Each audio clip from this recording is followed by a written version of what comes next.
सभी साथियों को नमस्कार। मैं अरविंद कुशवाहा देवरिया ज़िले से।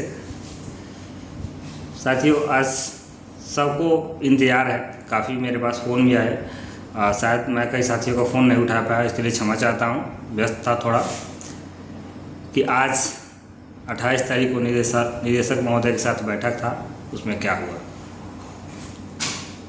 मैं उसका सारांश बता देना चाहता हूँ।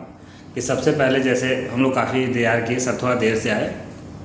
जाने के बाद गए तो जो हम लोग की प्रमुख मांगे थी 4 बिंदुओं पर, उस पर गहनता से बात हुई।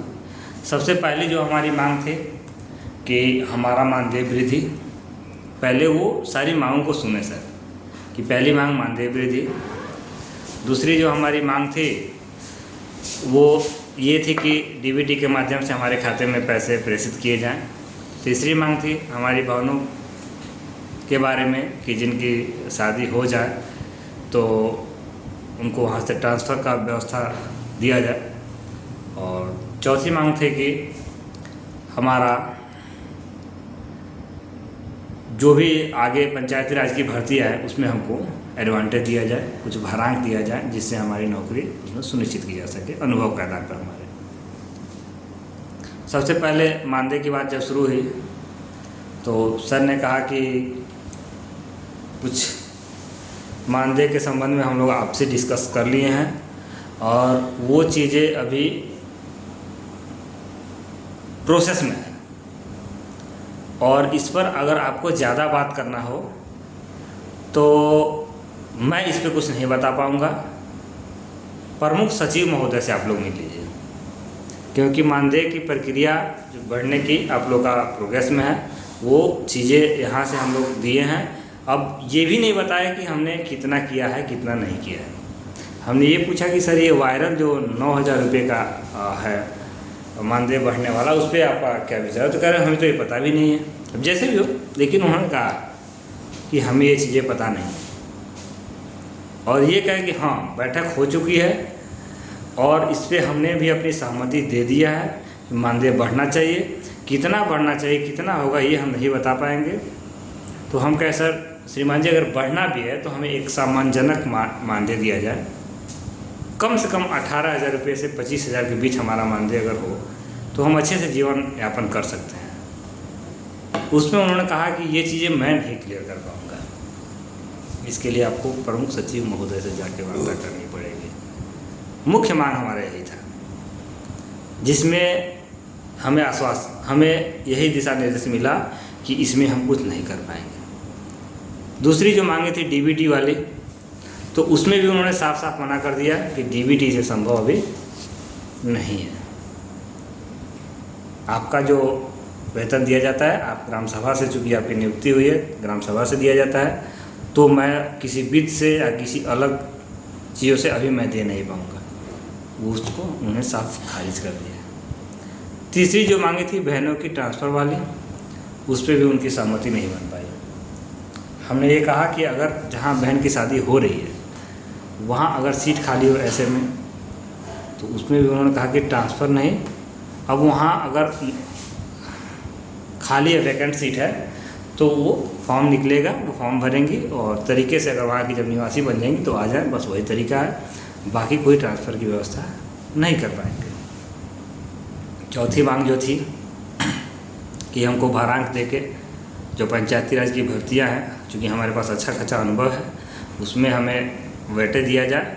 उस पर उन्होंने हामी भरे, कहा कि हाँ हम इसके लिए प्रिपेयर हैं, इसकी बातें हो गई हैं, वो मैं कर रहा हूँ। उसको हम लोग लिखित कर दिए हैं कि जो भी भर्ती आएंगी आपको वेटेज मिलेगा। ये नहीं बताया कि कितना अंक मिलेगा, हाँ, लेकिन वेटेज मिलेगा। चौथी मांग हमारी मानी गई। कुछ साथी हमारे याद दिला दिया आयुष्मान कार्ड। आयुष्मान का एक तरीके से कह दिए कैशलेस, कि अगर हम बीमार पड़ जाते हैं तो फिर हमारा भी इलाज, जैसे अन्य विभाग के लोग हैं, शिक्षक हैं, शिक्षा मित्र हैं, अन्वेषक हैं, उनको कैशलेस का लाभ दिया जाता है, आंगनबाड़ी है, तो हमको भी कैशलेस का लाभ दिया जाए। तो कहे कि हाँ ये चीज़ें भी हमने लिखित दिया हुआ है, उस पर चल रही है, कैशलेस वाला आप लोग का हो जाएगा, इसमें कोई दिक्कत नहीं है। लेकिन जो मुख्य जो चीज़ें थी हमारी मानदेय की, उसमें हम सबकी असंतुष्टि बनी रही। और इस चीज़ को उन्होंने न नकारा और न हकारा, वो साफ साफ उन्होंने ये चीज़ें, ये गेट जो है प्रमुख सचिव महोदय के पाले डाल दिया। हाँ, एक चीज़ और मैं देख रहा हूँ, सोशल मीडिया पे मैं पढ़ रहा था तो कई लोग लिख रहे थे कि भाई किसको अंदर लिया गया, किसको बाहर किया गया, ये सारी चीज़ें। तो मैं सबको बता देना चाहता हूँ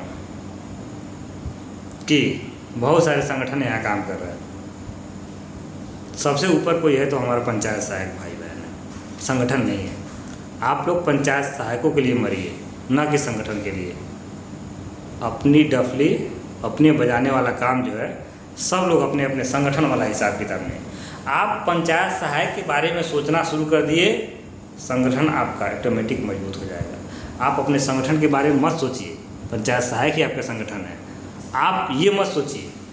कुछ लोगों ने ये भी कहा कि भाई मुझे नहीं ले जाया गया, मुझे आगे सीट नहीं मिली। मैं आपको बता देना चाहता हूँ ये जो मानदेय बढ़ना या कोई भी सुविधा मिलना, ये सबके हित की बात है। अगर उस सिस्टम में कोई योग्य और अपनी बात रखने के लायक व्यक्ति है तो आगे आ सकता है।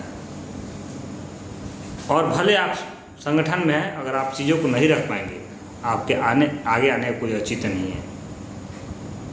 और बहुत संगठन से भी बहुत मतलब नहीं है। कई लोग जो चाहे वो कल रजिस्ट्रेशन कराएगा और संगठन लेके आ जाएगा, इसका मतलब कुछ नहीं भी है। मैं ये सबको सलाह दूंगा, सब एक भाई बहन हैं।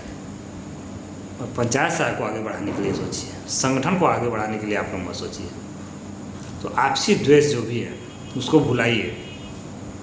और मैं जो भी लोग हैं उन सबसे मैं निवेदन करूंगा, जो संगठित है उनका भी बहुत बड़ा रोल है लोगों को जोड़ने का, लोगों को यहाँ लाने का। ये नहीं कह रहे हैं कि वो ख़राब है, वो हम पंचायत सहायक से भी कहीं अधिक काम करते हैं, अधिक भाग दौड़ करते हैं, अधिक पैसे खर्च होते हैं उनके, वो भी धन्यवाद के बात है। लेकिन आप लोग जो भी कर रहे हैं इसके माध्यम से सबको जुटाने का काम करिए, न कि बिखेरने का काम करिए। आप सब एक बार सहमति बनाइए कि पुनः प्रमुख सचिव महोदय से समय लिया जाए, और एक बार वो भी देख लेते हैं कि वो कहाँ गेंद अपनी फेंकते हैं। अब हमें दो ही रास्ता दिख रहा है कि एक प्रमुख सचिव महोदय से वार्ता का प्लान बनाया जाए, और दूसरा आदरणीय मुख्यमंत्री महोदय से। और जैसे कि आज निदेशक महोदय कह दिए कि आप लोग धरना दिए तो हमसे पूछ के दिए, वैसे तो नाराज़ हैं। कोई बात नहीं, ठीक है, उनका भी कहना, हम आपसे पूछ ही क्या करेंगे। प्रमुख सचिव महोदय से भी पूछेंगे कि हमारे मानदेय का क्या हुआ, और आगे भी महामहिम से भी पूछेंगे कि हमारे मानदेय का क्या हुआ। आज जब ये नहीं करते हैं, थोड़ा सा 1 सप्ताह 10 दिन का समय लेके ये काम हम लोग कर लेते हैं सब लोग मिलकर। आज जब इन दोनों जगह से हमें ना मिल जाए तो भैया निस्वार्थ आप लोग एक बार और साथ दीजिए और भर दीजिए आप लखनऊ के सड़कों को। दूसरा कोई रास्ता नहीं है, सीधी अंगुली से यहाँ घी निकलने वाला नहीं है। और सब लोग आपके औकात को आंकने बैठे हैं यहाँ, और कान भरने से भी कुछ नहीं होगा। कुछ लोग ये सोच रहे हैं कि निदेशालय में जाके कान फूंक देंगे तो हो जाएगा। भैया आप गलत सोच रहे हो। जब तक आप अपनी ताकत दिखाओगे नहीं, जब तक अपने वोट बैंक को गिनाओगे नहीं, कोई पूछने वाला नहीं है। ठीक है, लंबी वीडियो हो जा रही है, आप लोग को दिखने में दिक्कत होगी। मैं आपको बता दूं कि अभी कोई ठोस निर्णय नहीं निकला है। मुख्य जो चीज़ें थे मानदेय की, आप लोग इंतजार करिए। बहुत जल्द टीम प्रमुख सचिव से भी मिलने का प्रयास करेगी, और जैसा होगा आपको इस ग्रुप के माध्यम से सूचित किया जाएगा। और आप कोशिश करिए कि अगला जो भी धरना हो, सब लोग घर से निकल के जोर लगा दीजिए कि हमें कामयाबी मिल जाए, और महामहिम तक पता चल जाए कि हम साथी ठीक ठाक संख्या में हैं, और सरकार उठाने और गिराने में भी हमारा सहयोग हो सकता है।